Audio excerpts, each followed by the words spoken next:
Hi guys, let's finish the last part of this question. So in part B of the question, your job is to identify the outliers and eliminate them and see what those outliers actually do to the test statistic, the p-value, and ultimately to your conclusion. So to identify outliers, I suggest that you press second y equals, you turn on plot 1, and you set it up to a box and whisker plot. This is the box and whisker plot option here, which will automatically check for outliers. The data are in list 1. So in order to do this then, I would press zoom 9 to automatically set the window. So notice there are 2 outliers. If I press the trace button, I can identify the size of those values. There is someone with 1,933 milligrams per day of calcium intake. And the maximum is 2,433 milligrams of calcium as their daily intake. So those outliers, if we eliminate them from the data set, then we can recalculate, if you will, the test statistic and the p-value. Something to think about though, before you ever eliminate outliers, you should have a good argument for why you should eliminate outliers. So for instance, maybe these data were misrecorded. Maybe there is something different about these 2 individuals that isn't the same as these individuals, so including them in the sample is not such a good plan. It's not really representative of our overall population.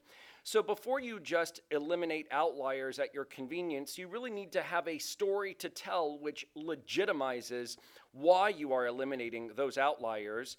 The outliers were the 1933, so I'll just highlight and press delete, and the 2433. So notice if I press zoom 9 again, the data that remain are reasonably symmetric and there aren't any outliers now. So understand the null and alternative hypotheses have not changed. So in terms of the conditions, this is still not a random sample. I suppose the independence condition is slightly different because now instead of a sample size of 38, the sample size is now 36. But 10 times 36 is 360. That's likely, certainly less than the number of 18 to 24-year-old women, although this is not a random sample, so these are volunteers. I'm not convinced that they're really independent of one another. So that's at least the one calculation that we can do to think about independence. That essentially uses what's called the 10% rule. So the sample size remains 36. That's still larger than 30, and certainly given how symmetric these sample data are, it's perfectly reasonable to use an approximately normally distributed sampling distribution here. So to recalculate the test statistic and the p-value, literally just press the stat button, we'll go to tests, and then we will rerun the t-test. So this time, instead of using the stats option, this time I would highlight the data option. The null hypothesis is still 1,200. The list we are using, our data are in list 1. So our concern is still an alternative of less than 1,200. We're still concerned that women are getting less than the recommended daily allowance. So the only difference between the data option and the stats option, here the data option lets you identify the list, and the calculator will calculate the sample mean, the sample standard deviation, and the sample size in order to calculate the t-statistic and the p-value. So here, notice, because we've eliminated the outliers, which were on the high side, the sample mean is now lower. Of course, we eliminated those outliers, so we've also decreased the variability.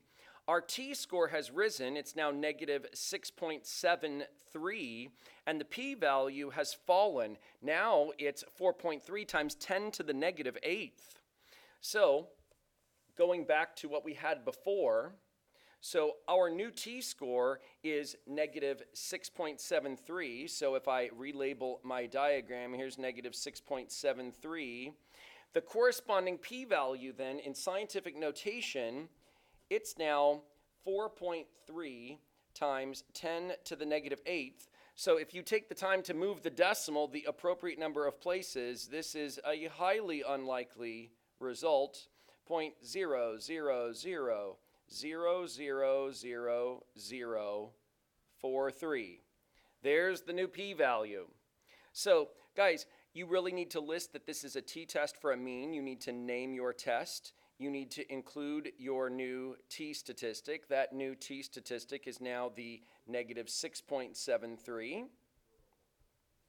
So the degrees of freedom have changed here. The new sample size is 36, so the degrees of freedom are 35.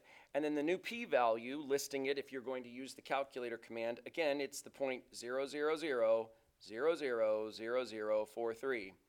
So how does this impact the conclusion? Well, here's the statement that we wrote previously. Notice we have an even more extreme p-value. So with the p-value of approximately, again, here I go, 0.000000043, which is certainly less than 5%. It's less than any reasonable level of significance. Again, we can reject the null hypothesis. That has not changed, nor does the conclusion change. We've rejected the null hypothesis, so we still have evidence that the mean calcium intake for women aged 18 to 24 is less than 1,200 milligrams per day. Of course, what we are assuming here, and this is a really big assumption, we are assuming that the randomness condition applies. We are acting as if these volunteers are a random sample, and that really is problematic here. I mean, these volunteers, if there is something about them, let's say, as an example, let's say that these individuals volunteered for this study on calcium intake because they're worried that they're not getting enough calcium in the first place. Maybe these people are predisposed to not getting enough calcium, and that's why the sample mean is not that's why rather the sample mean is so low. In fact, if we took a real random sample, maybe the sample mean would be higher. I mean, there could be anything about these volunteers that if that sways the amount of calcium intake that they have on a daily basis, that's going to sway the sample data, the mean and the standard deviation. It's going to affect the t-score, it's going to affect the p-value, and it's ultimately going to affect whether or not this conclusion is legitimate or not. That randomness condition is extremely important.